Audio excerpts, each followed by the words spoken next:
ગાંધીનગરમાં કેબિનેટની બેઠક થઈ રહી છે અને આ કેબિનેટની બેઠકમાં મુખ્યમંત્રી ભૂપેન્દ્ર પટેલે આપ્યા છે મહત્વના નિર્દેશ। જી હા, પ્રી મોન્સૂન કામગીરીની સમીક્ષા કરવા મુખ્યમંત્રીની સૂચના। પ્રી મોન્સૂન કામગીરીનો રિપોર્ટ તૈયાર કરવા માટે આદેશ આપી દેવામાં આવ્યો છે। સરકારી કામકાજની ગુણવત્તામાં કોઈ પણ બાંધછોડ ન ચલાવી લેવા માટે સૂચન છે। પેટ્રોલ ડીઝલની સંગ્રહખોરી કરતા તત્વો સામે પગલાં લેવા માટે આદેશ આપવામાં આવ્યો છે। વધુ માહિતી સાથે સંવાદદાતા હિતલ જોડાઈ ગયા છે। હિતલ, કેબિનેટની બેઠક જ્યાં મુખ્યમંત્રીએ નિર્દેશ કર્યા છે, શું કઈ સૂચનો કરવામાં આવ્યા? હિતલ, જી ચોક્કસ એવું કહી શકાય કે મુખ્યમંત્રી ભૂપેન્દ્ર પટેલના અધ્યક્ષસ્થાને યોજાયેલી કેબિનેટ બેઠકમાં અત્યારે ખાસ કરીને આગામી દિવસોમાં ચોમાસું આવી રહ્યું છે ત્યારે પ્રી મોન્સૂન કામગીરી જિલ્લા સ્તરે પણ યોગ્ય થાય એ મંત્રીઓને ધ્યાન રાખવા માટેની સીધી સૂચના આપવામાં આવી છે।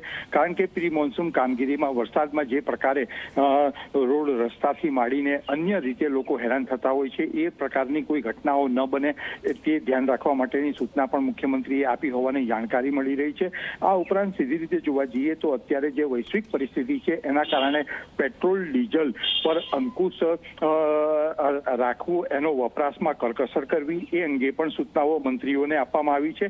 આ ઉપરાંત આ વસ્તુની સંગ્રહખોરી ન થાય એ જોવાનું પણ પુરવઠા વિભાગને સૂચના આપી હોવાની જાણકારી મળી રહી છે। સ્વાભાવિક છે કે અત્યારે જે પ્રકારે કામકાજ જે કલાકો છે એ કર્મચારીઓના અને કેવી રીતે પેટ્રોલ ડીઝલ બનાવી શકાય એ મુદ્દા પર પણ પરામર્શ સમિતિએ પોતાનો જે રિપોર્ટ છે એનો પ્રાથમિક અહેવાલ મૂક્યો હોવાની જાણકારી મળી રહી છે અને એ અંતર્ગત વધુ અભ્યાસ કરવાની મુખ્યમંત્રીએ સૂચના આપી હોવાની પણ જાણકારી અત્યારે મળી રહી છે। સ્વાભાવિક છે કે આ બેઠકમાં આવતીકાલના અમિત શાહના ગુજરાત પ્રવાસને લઈને પણ ઔપચારિક ચર્ચા વિચારણા થઈ હોવાની જાણકારી મળી રહી છે।